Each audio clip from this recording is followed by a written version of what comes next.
BBA, BCA, BCom computer కోర్సులో 100% placement లభించే ఏకైక డిగ్రీ కాలేజ్ కూకట్పల్లిలోని I3 డిగ్రీ కాలేజ్ 8367215215. ఆరోగ్య రంగం గత ప్రభుత్వ పాలనలో ఆరోగ్య రంగం పూర్తిగా నిర్లక్ష్యానికి గురి అయిన విషయాన్ని మనం చూసాం అధ్యక్ష.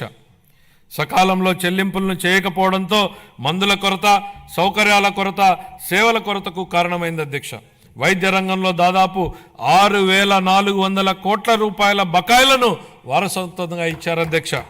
దీనిలో 1,624 కోట్ల రూపాయలను చెల్లించి తిరిగి గాడిలో పెట్టేటువంటి ప్రయత్నాలు ప్రారంభించాం. నిర్లక్ష్యానికి గురైన వైద్యారోగ్య రంగాన్ని గాడిలో పెట్టడమే కాకుండా ఈ శాఖకు సంబంధించి ప్రజారోగ్యానికి సంబంధించి మేనిఫెస్టోలో ఇచ్చిన హామీలను అమలు చేస్తున్నాం. దీనిలో భాగంగా ఇప్పటికే ఉన్న ఎన్టీఆర్ వైద్య సేవ పథకానికి తోడుగా ప్రతి కుటుంబానికి నాణ్యమైన వైద్య సేవలు అందించేందుకు పేద మధ్యతరగతి ప్రజలకు ఆసుపత్రులకు వెళ్లిన వెంటనే ఎటువంటి ఇబ్బంది లేకుండా కార్పొరేట్ వైద్యం అందేలా పథకాన్ని రూపొందించాం. దీనిలో భాగంగా ప్రతి కుటుంబానికి 25 లక్షల రూపాయల ఆరోగ్య బీమా పథకాన్ని అందుబాటులోకి తీసుకొచ్చేందుకు మా ప్రభుత్వం ప్రణాళికలు చేపట్టింది.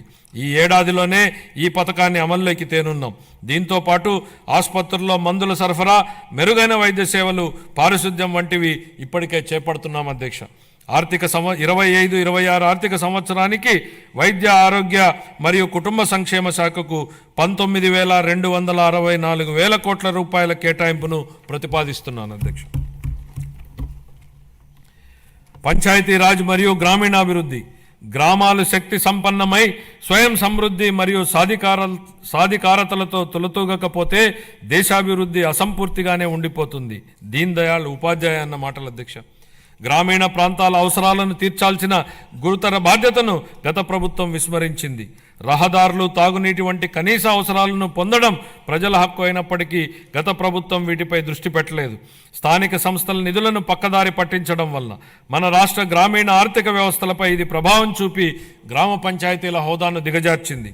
గౌరవనీయ ఉప ముఖ్యమంత్రి శ్రీ పవన్ కళ్యాణ్ గారి మార్గదర్శకంలో ప్రజల జీవన ప్రమాణాలు మెరుగుపరచాలనే లక్ష్యంతో మా ప్రభుత్వం గ్రామీణాభివృద్ధిలో ముందడుగు వేస్తోంది.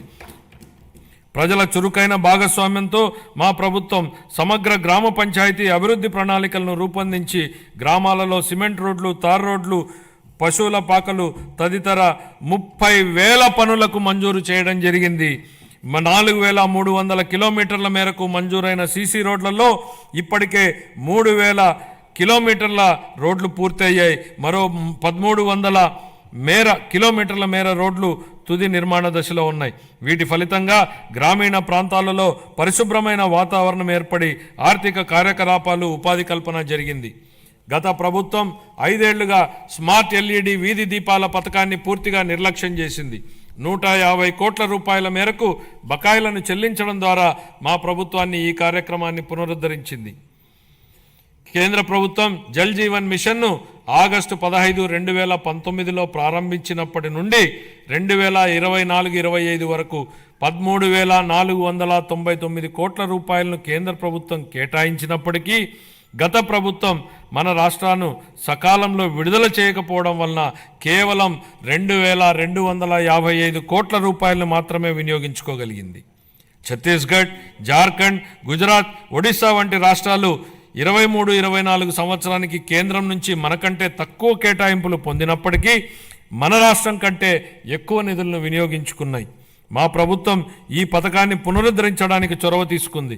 మా ప్రభుత్వ అభ్యర్థన మేరకు ఈ పథకం గడువును 2028 వరకు పొడిగించిన కేంద్ర ప్రభుత్వానికి ఈ గౌరవ సభ ద్వారా ధన్యవాదాలు తెలియజేస్తున్నాను. దీనిలో భాగంగా సుస్థిర ఉపరితల నీటి రిజర్వాయర్ల నుండి 95.44 లక్షల గ్రామీణ గృహాలకు నీరు అందించాలని మా ప్రభుత్వం లక్ష్యంగా పెట్టుకుంది. మహాత్మా గాంధీ జాతీయ గ్రామీణ ఉపాధి హామీ పథకం కింద 45.3 లక్షల కుటుంబాలకు చెందిన 72 లక్షల మందికి ఉపాధి కల్పించడం జరిగింది. మా ప్రభుత్వం రైతులకు మేలు చేకూరేలా పొలాలకు అనుసంధాన రహదారులు వేస్తోంది. అన్ని గ్రామాలలో స్వచ్ఛ భారత్ మిషన్ కింద ఘన మరియు ద్రవ వ్యర్థాల నిర్వహణ కార్యకలాపాలను చేపట్టడం వలన అవి పరిశుభ్రమైన మరియు ఆదర్శ గ్రామాలుగా మార్పు చెందనున్నాయి. గ్రామీణ ప్రాంతాల్లో మౌలిక వసతులు, రోడ్ల నిర్మాణం విషయంలో గత ప్రభుత్వాల నిర్లక్ష్యాల వలన భయంకరమైన భరింపశక్యం కాని వారసత్వం మా ప్రభుత్వానికి వచ్చింది అధ్యక్ష. పల్లెల్లో ఎక్కడ చూసినా గుంతలమైన రోడ్లే కనిపించాయి. వంతెనలు లేక కనెక్టివిటీ లేని గ్రామాలకు అనుసంధానం ఏర్పడుతున్న ఈ రోజుల్లో రోడ్లు సరిగా లేక గ్రామాలకు అనుసంధానం లేని పరిస్థితి గత ప్రభుత్వంలో ఏర్పడింది. సుమన్ టీవీలో మీ పర్సనల్ అండ్ బిజినెస్ ప్రమోషన్స్ కోసం కింది నెంబర్కి కాంటాక్ట్ చేయండి.